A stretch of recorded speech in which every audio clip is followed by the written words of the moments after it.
पावन सप्ताह के पुण्य गुरुवार में आप सभी को स्वागत है। शालोम। आज का शीर्षक servanthood and Last Supper, a reference to Messiah's model. दास रूपी जीवन और अंतिम भोज मसीह का नमूना। और इसके लिए हम बाइबल से निकालेंगे मत्ती उसका 26 अध्याय 17 से 30 आयत तक, मरकुस 14 अध्याय 12 से 26 आयत तक, लूका 22 अध्याय 7 से 23 आयत तक और यूहन्ना 13 अध्याय। इस अध्याय में आप लोग देख सकते हैं कि यीशु मसीह फसह का पर्व का भोज प्रस्तुत करने के लिए पतरस और यूहन्ना को यरूशलेम भेजते हैं।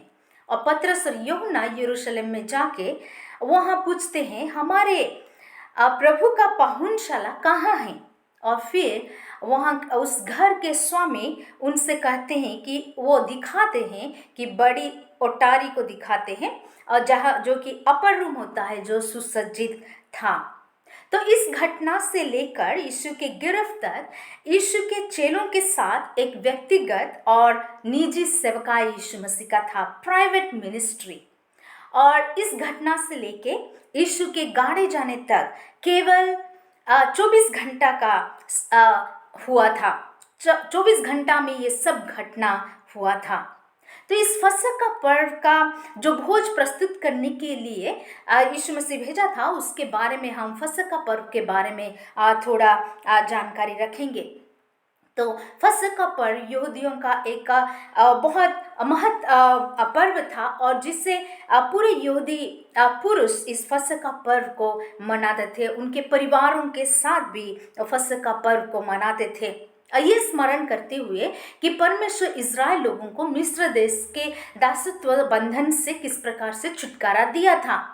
और उससे पहले जो रात था, परमेश्वर इज़राइल लोगों को ये मूसा के माध्यम से इज़राइल लोगों को कहा कि वो एक मेमना का बलिदान चढ़ाए और फिर उस मेमना का लहू को अपने दरवाजे के चौखट पर वो लगाए, ताकि जिनके घर के दरवाजे के चौखट पर वो मेमना का लहू उस स्वर्गदूत ने देखेंगे और उस घर को लांघते हुए वो जाएंगे। और जिसके वजह से इज़राइल लोगों का पूरे परिवार के पहलौठे जीवित थे। लेकिन आप लोग जानते हैं कि मिस्र देश के पूरे पहलौठे मनुष्य और फिर पशुओं सभी के पहलौठों का मृत्यु हुआ था, जिसकी वजह से उसके बाद इस मिस्र देश का जो दासत्व बंधन से छुटकारा पाके इज़राइल लोग निकल गए थे। तो ये फसह का बलिदान जो होता है वो मेमने का बलिदान होता है, जिससे निष्कलंक निर्दाग मेमना का बलिदान किया जाता था। और फसह खाने का मतलब होता है मेमना का भुना हुआ मांस को खाना। और फसह मनाने का इसलिए अर्थ होता है कि इस विशेष बलिदान का पर्व को मनाना। तो जब यीशु मसीह फसह का पर्व का भोज प्रस्तुत करने के लिए भेजे और फिर उस शाम के समय में यीशु मसीह अपने चेलों के साथ उस अटारी पर वो आते हैं और फिर वो कहते हैं कि वो घड़ी, यदि हम देखें यूहन्ना उसका 13 अध्याय में लिखा हुआ है एक आयत में, फसह के पर्व से पहले जब यीशु ने जान लिया कि मेरी वो घड़ी आ पहुंची है। वो घड़ी का मतलब क्या होता है? यीशु मसीह वो घड़ी किसको कहते हैं? तो यदि हम देखें कि वो घड़ी यीशु मसीह अपने मृत्यु गाड़े जाने के बाद या फिर पुनरुत्थान को वो दर्शा के वो घड़ी कहते हैं। वो घड़ी यूहन्ना के अनुसार वो घड़ी आवर ऑफ ग्लोरिफिकेशन था, अर्थात मसीह का महिमा का समय था। यूहन्ना के अनुसार मसीह का महिमा के समय मृत्यु से शुरू हुआ है और फिर गाड़े जाना और फिर पुनरुत्थान होता है। तो एक आयत में हम देखते हैं कि वो घड़ी जब यीशु मसीह जानता है, वो घड़ी आ पहुंचा है कि जगत छोड़कर पिता के पास जाऊं, तो अपने लोगों से जो जगत में थे वैसा प्रेम वो रखता था, अंत तक वैसा ही प्रेम रखता रहा। अर्थात हम देखते हैं कि अपने चेलों को जिस प्रकार से वो प्रेम करते थे उसी प्रकार से वो अंत तक अपने चेलों को प्रेम करने के लिए चाहते हैं। और फिर हालांकि वो जानते हैं कि यहूदा इस्करियोती यीशु मसीह को धोखा देने वाला है, फिर भी यीशु मसीह यहूदा इस्करियोती को भी अपना प्रेम अंत तक प्रकट करते हैं। उनका प्रेम चरम प्रेम है और वो चरम प्रेम को प्रदर्शित करते हैं। और वो यहाँ पर हम देखते हैं कि बहुत से पहले यीशु मसीह अपना 4 आयत में हम देखते हैं कि अपने ऊपरी कपड़े उतार देते हैं वो, फिर अंगोछा को लेकर अपने कमर को बांधते हैं वो, और चेलों का पैरों को धोते हैं। और फिर 12 आयत में आप देखेंगे वहां लिखा हुआ है अपने कपड़े फिर वो पहन लेते हैं। तो यहाँ पर ऊपरी कपड़े उतार देना और कपड़े पहनना इससे दर्शाता है कि यीशु मसीह स्व इच्छा से अपना जीवन का बलिदान वो करते हैं और स्व इच्छा से वो पुनरुत्थित भी होंगे, वो जी भी उठेंगे, क्योंकि अपने जीवन पर उनका नियंत्रण है और उसी कार्य के लिए वो आए हैं और उस कार्य को वो पूरा करने वाले हैं। तो यीशु मसीह अपने चेलों का पैरों को वो धोते हैं और फिर धोते धोते जब वो पतरस के पास आते हैं, हम जानते हैं पतरस किस प्रकार का उत्तर यीशु मसीह को देता है कि हे प्रभु, क्या तू मेरे पांव धोता है? और फिर यीशु ने उनसे उत्तर देते हैं कि जो मैं करता हूं तो उसे अभी नहीं जानता, पर उसके बाद समझेगा। तो पतरस कहते हैं कि तू मेरे पांव कभी ना धोने पाएगा। लेकिन यीशु मसीह उनसे उत्तर देते, यदि मैं तुझे ना धोऊं तो मेरे साथ तेरा कुछ भी साझा नहीं। अतः समन पतरस कहता है कि हे प्रभु, मेरे पांव ही नहीं वरन हाथ और सिर भी धो दे। तो यहाँ पर हम देखते हैं कि पतरस के साथ यीशु मसीह का बातचीत से हमें ये शिक्षा मिलता है कि यदि यीशु मसीह किसी को नहीं धोता है तब उनके साथ उनका कोई साझा नहीं होता है। तो इसलिए इससे ये पता चलता है कि यीशु मसीह सभी को शुद्ध करता है। यीशु मसीह ही सभी को शुद्ध कर सकता है। तो इसीलिए यहाँ पर 8 आयत में हम देखते हैं, यदि मैं तुझे ना धोऊं तो मेरे साथ तेरा कुछ भी साझा नहीं। अर्थात यीशु मसीह यदि किसी को ना धोते तो उनके साथ कोई भी साझा नहीं।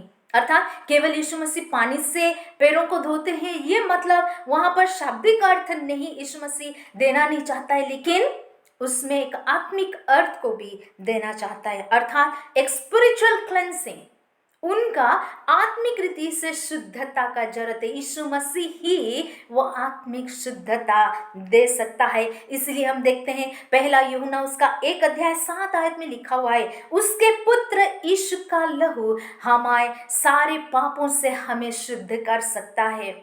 और इसीलिए यूहन्ना ये कहता है, 1 यूहन्ना उसका 1 अध्याय 9 आयत में वो कहता है, यदि हम अपने पापों को मान ले तो वो हमारे पापों को क्षमा करने के लिए धर्मी और न्यायी है। मेरे प्रियो, आज भी यीशु मसीह यदि हमें शुद्ध नहीं करता तो हम शुद्ध नहीं हो सकते हैं। और इसलिए हमें यीशु मसीह के पास जाना चाहिए। हम अपने जीवन में कई प्रकार का पाप करते हैं और इस पाप का क्षमा केवल यीशु मसीह कर सकता है।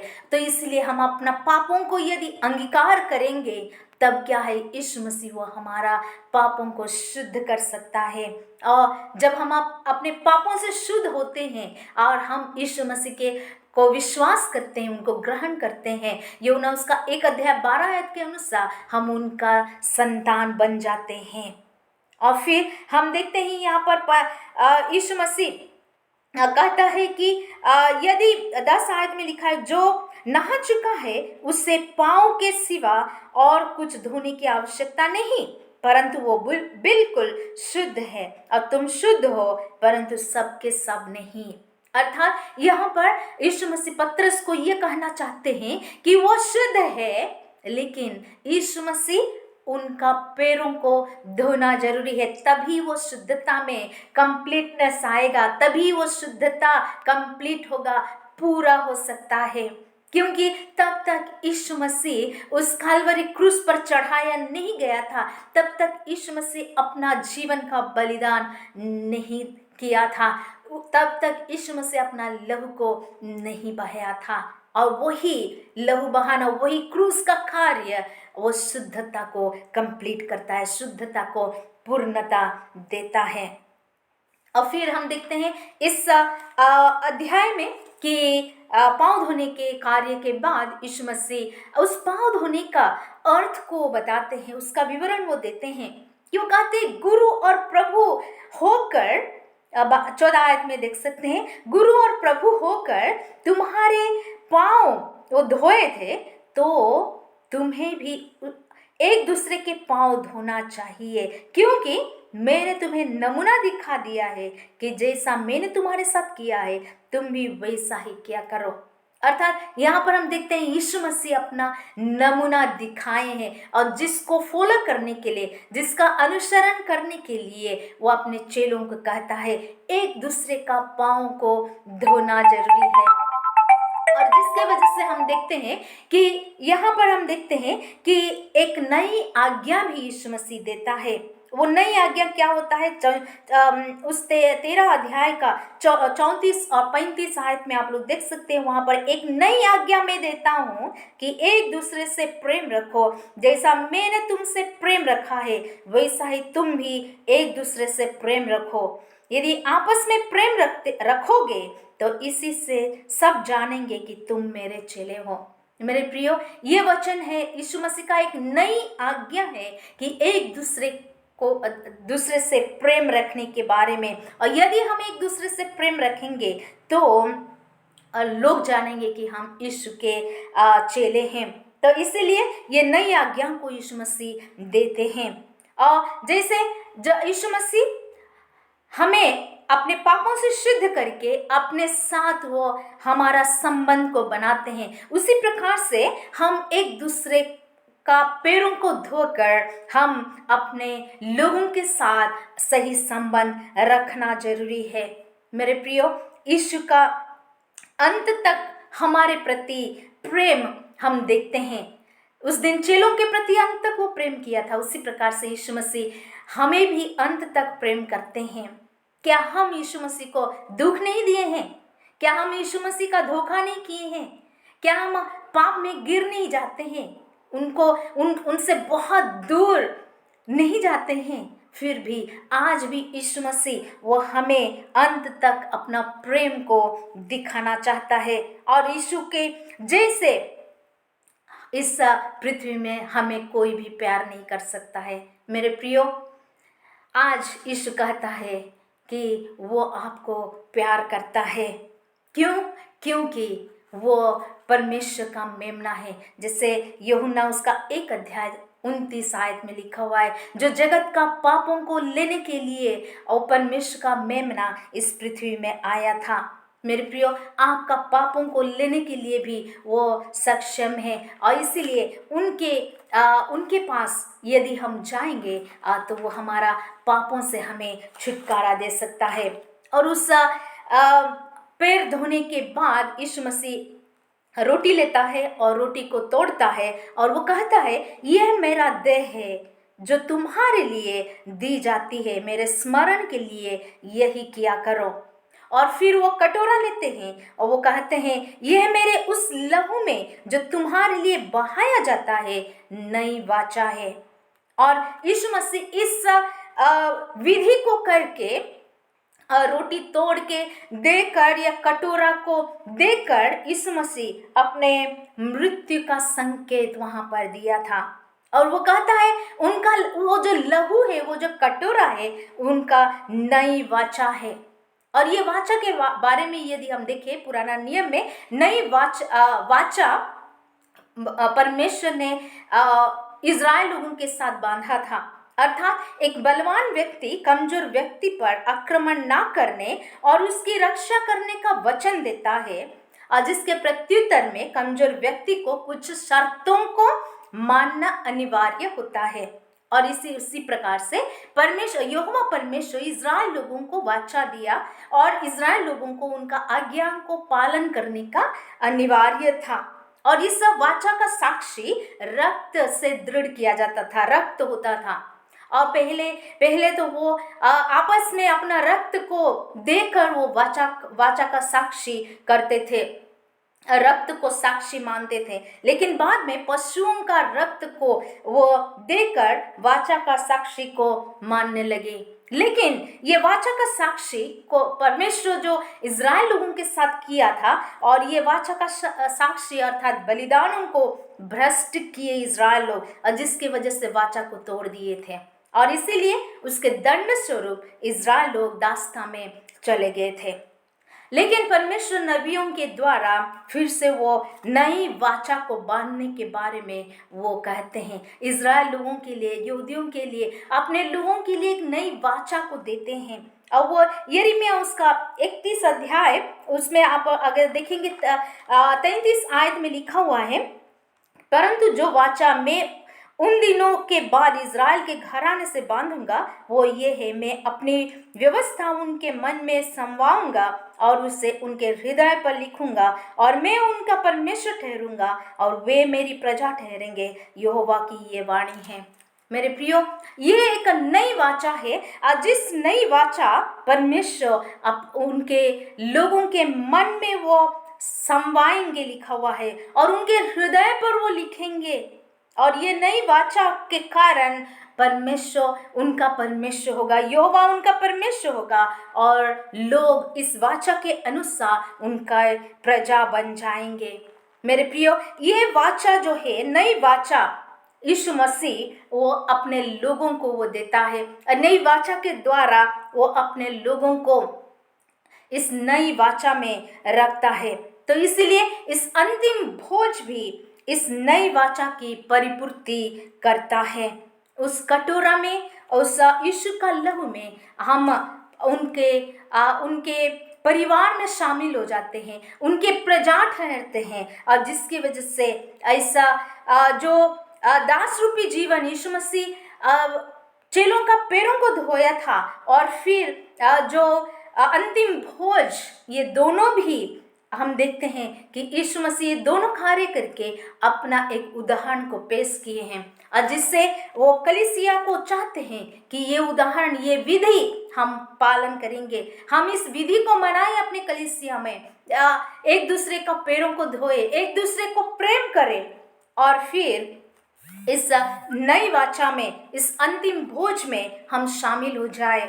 क्योंकि अंतिम भोज हम भी, जब प्रभु भोज हम लेते हैं, वो क्यों लेते हैं? ताकि हम यीशु मसीह का उस बलिदान को स्मरण करके, वो यीशु मसीह अपना देह को वो दिया था, हमारे लिए बलिदान कर दिया था, और फिर अपना लहू को हमारे लिए दे दिया था, और इसी उसका स्मरण करते हुए हम प्रभु भोज को लेते हैं। मेरे प्रियो, आज भी यीशु मसीह चाहता है हमें उस नई वाचा में, हमें आह्वान करता है, वो हमें नई वाचा में आने के लिए वो बुलाता है। क्या आज आप में से कोई ऐसे है जो कि इस नई वाचा में शामिल होना चाहते हैं? तो परमेश्वर आपको आशीषित करेगा, उस नए वाचा में आपको शामिल करेगा। आइए हम प्रार्थना करें।